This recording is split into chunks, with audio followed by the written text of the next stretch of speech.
मेरे साथ दुनिया मीडिया ग्रुप के प्रेसिडेंट कामरान खान साहब, बड़े वेटरन जर्नलिस्ट, सीनियर एंकर मौजूद हैं। खान साहब, बहुत वार्म वेलकम। ये आरटीएस पे मुझे आप याद आ गए, इकट्ठे मैंने, आपने, शामी साहब, अबू बकर, हम सब ने जब ट्रांसमिशन इलेक्शन की कर रहे थे तो आरटीएस बैठ गया था, लेकिन यहाँ पे गारंटी मिली कि आरटीएस नहीं बैठेगा। Sir, what's your take election के रिजल्ट्स पे? और जी, अब तक जो हमने उस दिन के बाद से जितने भी इलेक्शन देखे हैं, बाद से आरटीएस तो नहीं बैठा है, कोई और निजाम बैठा हो तो ना बैठा हो, क्योंकि जो इसके बाद जो नतीजे आए हैं वो कई जगह पे यकीनन पीटीआई के लिए बहुत हौसला अफजा नहीं रहे। कई ज़िमनी इलेक्शन, बड़े करीबी ज़िमनी इलेक्शन, मगर दूसरी जानिब उनको एक जो कुछ बड़ा कलीदी गिलगित बल्तिस्तान का इलेक्शन था, उसने पहली बार पीटीआई की हुकूमत को वहां जन्म दिया। गोया कि वो आरटीएस वाली तारीख तो इस वक्त इंशाअल्लाह ताला अल्लाह करे कि ना दोहराई जाए। बाकी जो अंदाजे हैं, जो जो जो इस वक्त के कैफियत है, या जो आज़ाद कश्मीर की इंतखाबी सियासत की एक तवील तारीख है, वो अपनी जानिब से खुद इशारे कर रही है कि क्या नतीजा आना चाहिए। लेकिन बहरहाल नतीजा आने से पहले हम नतीजा दे नहीं सकते, तो वो एक ख्याली होगा, गुमान होगा या अंदाजा होगा। लेकिन फिलहाल अच्छी बात तो यह है कि आज़ाद जम्मू और कश्मीर में बाकायदा इंतखाब हो रहा है और एक फ्री इलेक्शन हो रहा है। लोग अपना खान साहब, आपको ओवरऑल अपसेट होता हुआ कोई दिखाई देता है? अपसेट से मुराद ऑपोजिशन जीत जाए? सॉरी, आपको ओवरऑल कोई अपसेट होता हुआ नजर आ रहा है और अपसेट से मुराद ये कि ऑपोजिशन जीत जाए?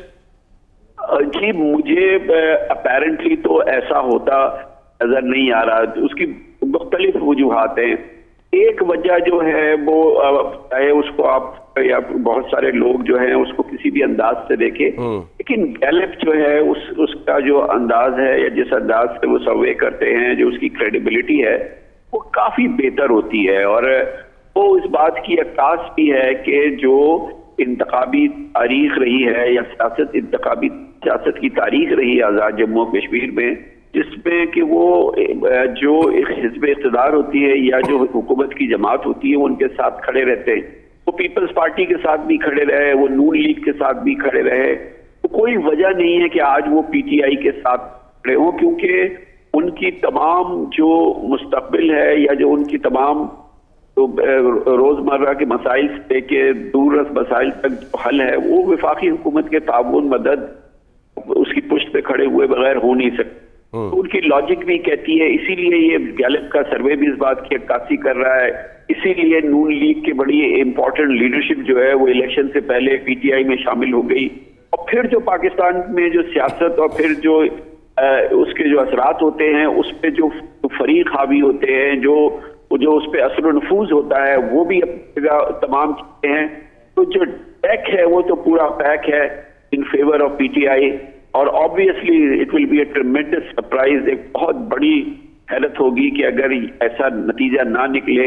अब ये एक अलग बात है कि वो अक्सरियत की हो या अक्सरियत कम हो या एक मखलूत हुकूमत हो, लेकिन ये कि यहाँ पे पहली पीटीआई की हुकूमत ना बने तो एक बहुत बड़ी खबर होगी और एक बहुत शजदर कर देने वाली खबर होगी। और यकीनन वो बहुत ही हौसला शिकन मामला होगा पीटीआई के लिए, क्योंकि उसकी बहरहाल ऐसी पोजीशन ओवरऑल मुल्क के अंदर अब उतनी तवाना नहीं है जितनी वो 1918 में थे, तो वो अफोर्ड नहीं कर सकते आज़ाद कश्मीर की हार। राइट। ओवरऑल मेरा यही ख्याल है कि ये तमाम जो हालात हैं वो इस बात की अक्कासी करते हैं कि नतीजा इंतखाबी तारीख सियासत के हवाले से भी आएगा, गैलेप सर्वे के हवाले से भी आएगा, और पीटीआई अपनी हुकूमत। अच्छा, ये पॉइंट आपका बिल्कुल समझ आ गया। खान साहब, एक बात और बता दीजिए, जो इलेक्शन कैंपेन ये चली इसके अंदर हर एक ने पंजा आजमाई की वहां जाकर, मरियम नवाज साहिबा का आपको कैसी परफॉर्मेंस लगी? और आपको लगता है कि आवाज आ रही है खान साहब को मेरी? जी बिल्कुल आ रही है। जी खान साहब, मरियम नवाज साहिबा की परफॉर्मेंस आपको कैसे लगी? आपको लगता है कि नवाज शरीफ साहब की गैर मौजूदगी में एक पार्टी को बड़े भरपूर अंदाज में वो लीड भी कर रही हैं और आइंदा आने वाले इलेक्शन में जो है वो लीड भी करती हुई नजर आएंगी?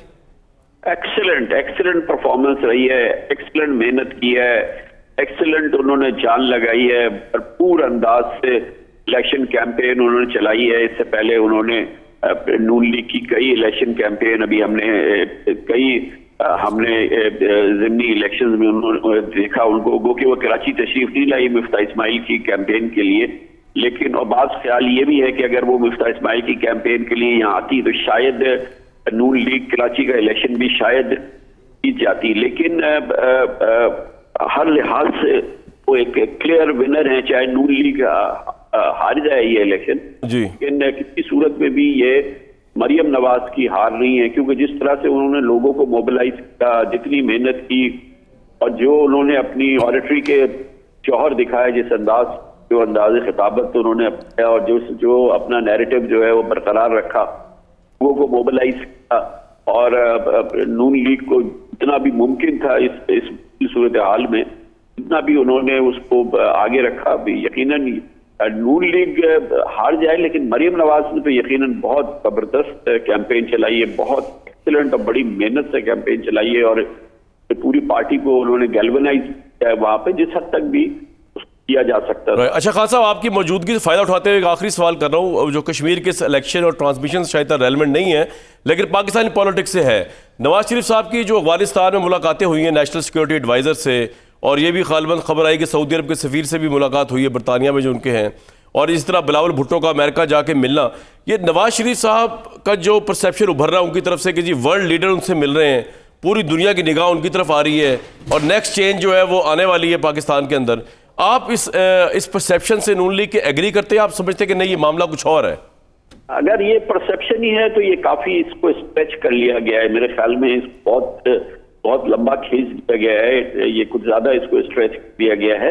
अच्छा, अब मैं नहीं समझता कि बिलावल साहब का अमेरिका जाना कोई मैटर करता है, क्योंकि पाकिस्तान पीपल्स पार्टी इस वक्त अगर आप देखें सिंध रूरल के अलावा उसकी पूरे मुल्क के अंदर, और वो अगर है भी तो बहुत ही उसकी कोई पॉलिटिकल वर्थ नहीं है उस अंदाज से। यकीनन किसी जमाने में पीपल्स पार्टी की उस वजह से आज भी उसका इमेज है, वरना अगर आप उसकी एग्जिस्ट तो सिंध रूरल से कहीं ज्यादा नहीं है।